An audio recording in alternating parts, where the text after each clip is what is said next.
Assalamualaikum warahmatullahi wabarakatuh. Kami dari kelompok 61 Praktikum Pembangunan Masyarakat yang mengambil lokasi di Kabupaten Kupang dengan asisten praktikum Diwan Hilza Yahya, saya Fauziyah Nurhidayah, Saya Laila Nursyana. Saya Kristan Wibowo.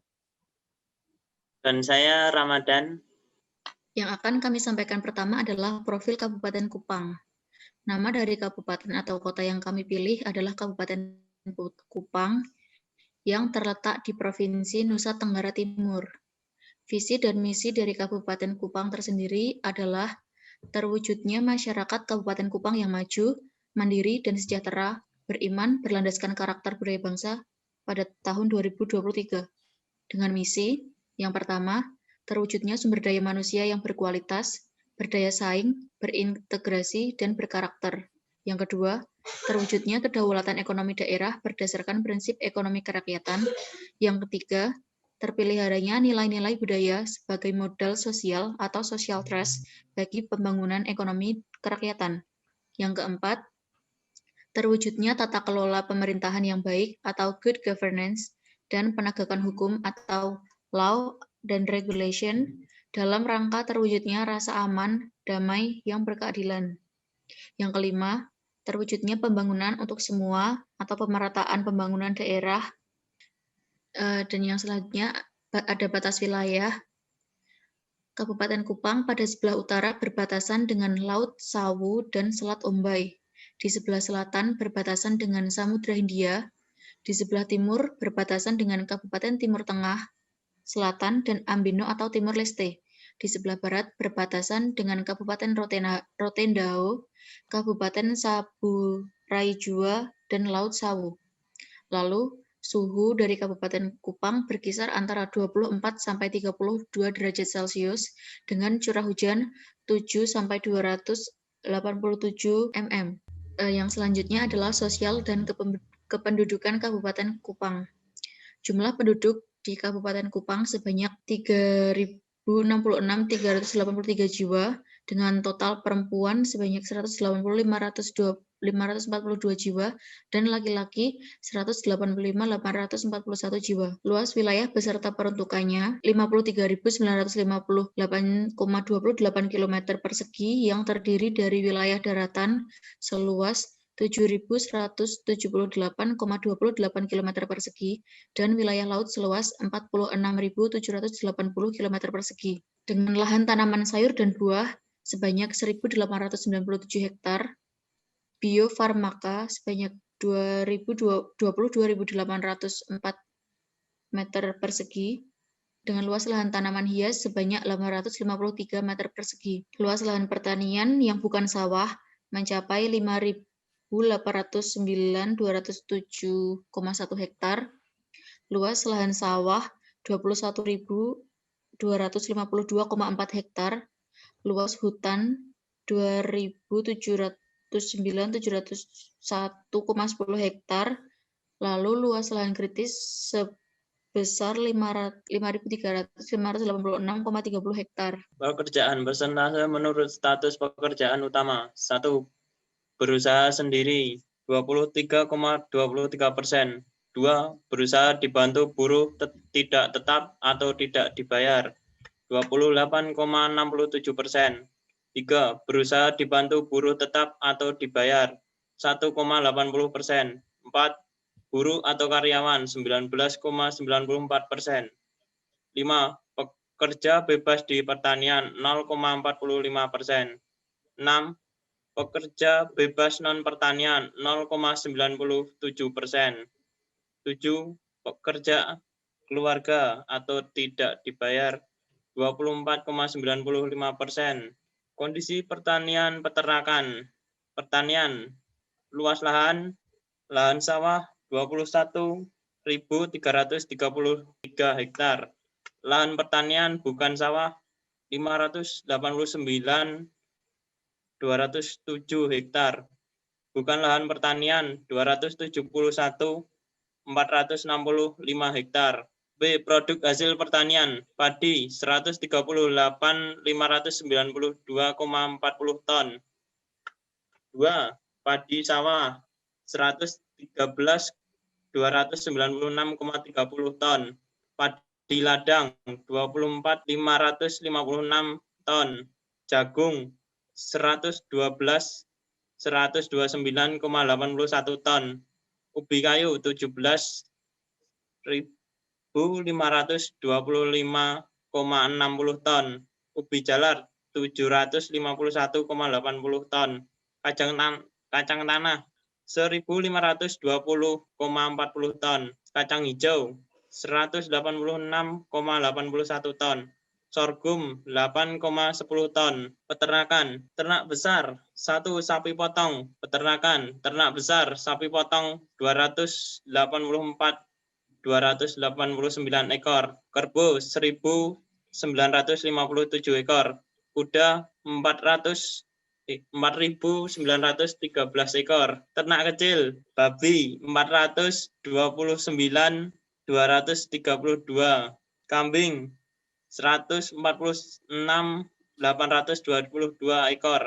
Domba 191 ekor. Unggas, ayam buras 543.340 ekor. Ayam petelur 965 ekor. Ayam pedaging 350 ekor.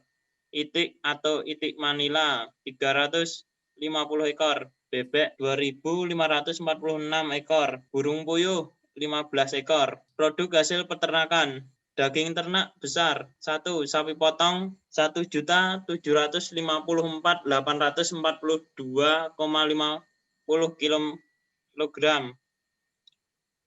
Kerbau 18.328,12 kg. Kuda 32.979,38 kg. Daging ternak kecil. Babi 2.791.181,25 kg. Kambing 162.426 kg. Domba 81.816,80 kg. Telur unggas ayam kampung 1.039.831,3 kg. Ayam petelur 932.540,16 kilo.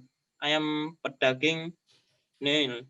Itik Manila 12.318,52 kg. Daging unggas ayam kampung 2.615.571,81 kg. Ayam petelur 23.785,93 kg. Ayam pedaging 27.160,2 kg. Itik atau itik Manila 1.512,47 kg. Oke, lanjut ke bagian strategi pembangunan masyarakat. Pertama, ada identifikasi masalah di daerah Kabupaten Kupang. Itu terdapat 24.822 ternak babi, lebih tepatnya di NTT, mati itu karena virus ASF. Jadi ternak babi itu mulai terkena virusnya pada bulan Januari 2020 sampai Juni 2020. Dan menurut Kepala Dinas Peternakan NTT, kasus virus ASF ini berdampak pada 11 kabupaten dan satu kota dan satu instalasi peternakan di Kabupaten Kupang. Jumlah total ternak babi yang mati di Kabupaten Kupang itu mencapai 2.797 ekor. Dan menurut Kementerian Pertanian pada tahun 2017, virus ASF ini atau African Swine Virus itu merupakan penyakit fatal pada babi saja. Virus ini juga sangat rentan terhadap desinfektan gitu. Virus ini tuh setelah diselidiki asalnya bermula dari Pulau Timor. Dan tujuannya harus dicapai untuk mengatasi masalah ini adalah dengan segera memutus rantai virus agar kerugiannya tidak berdampak pada jangka panjang gitu, agar tidak merambah kemana-mana kan. Selanjutnya ada penyusunan dan pengembangan perencanaan. Jadi pertama kan ditemukan di Pulau Timor, ditemukannya kasus pertama. Terus melapor ke Dinas Peternakan NTT. Terus selanjutnya Dinas mengirimkan tim lapangan untuk mengedukasi masyarakat mengenai apa sih bahayanya virus ini, apa sih dampaknya gitu. Dan selanjutnya dinas mengeluarkan instruksi resmi untuk tidak berjual beli dan mengkonsumsi babi untuk sementara waktu. Dan yang terakhir, tim lapangan dinas dan masyarakat mulai menerapkan ya biosecurity dan manajemen peternakan babi yang ketat, yang cukup ketat. Selanjutnya ada pelaksanaan program. Jadi di bagaimana kita melaksanakan programnya ini, yang pertama yang harus dilakukan adalah kita harus memetakan sampai mana virus ini sudah tersebar. Jadi kayak di tracing gitu. Seperti apa yang terjadi di masa pandemi COVID-19 ini, kita harus men-tracing sampai mana virus ini sedang berjalan-jalan ya gitu. Dan hal ini akan terlaksana jika masyarakat, khususnya para peternak, dengan sigap melaporkan keadaan genting ini kepada Dinas Peternakan NTT gitu. Jadi setiap ada kayak kasus gitu segera melaporkan. Jadi semakin cepat tracingnya juga semakin baik atau pelacakannya juga semakin baik. Dan setelah mengabarkan situasi itu, Dinas Peternakan NTT juga harus segera bertindak untuk mencegah banyaknya ternak yang mati. Jadi kerugiannya juga tidak semakin banyak gitu. Setelah itu Dinas Peternakan mengirim tim survei untuk terjun langsung menuju lokasi, lokasi di mana laporan itu berada, dan pemerintah juga harus membentuk tim ahli virologi untuk meneliti sampel ternak babi yang terpapar virus itu. Dan dari segala hal yang dilakukan, hal yang paling tepat untuk dilaksanakan adalah isolasi. Isolasi itu sangat penting karena belum ada ditemukannya kayak vaksin untuk virus ini gitu. Jadi isolasi hewan sakit dan peralatan serta dilakukan pengosongan kandang selama 2 bulan itu adalah cara yang paling efektif untuk memutus rantai virus ASF ini. Untuk babi yang mati terkena penyakit ASF dimasukkan ke dalam kantong dan harus segera dikubur oleh petugas untuk mencegah penularan virus lebih jauh lagi. Seperti yang saya katakan, vaksinnya belum ditemukan di sini. Dan setelah seluruh pembersihan selesai, kandang harus mulai menerapkan biosecurity yang ketat. Jadi biar tidak terulang lagi kejadiannya gitu. Dan upaya deteksi cepat melalui kapasitasi petugas dan penyediaan reagen untuk mendiagnosa ASF ini telah dilakukan oleh laboratorium Kementerian Pertanian. Lebih tepatnya pada Balai Veteriner dan Balai Besar Veteriner di seluruh Indonesia dengan standar yang internasional seperti itu.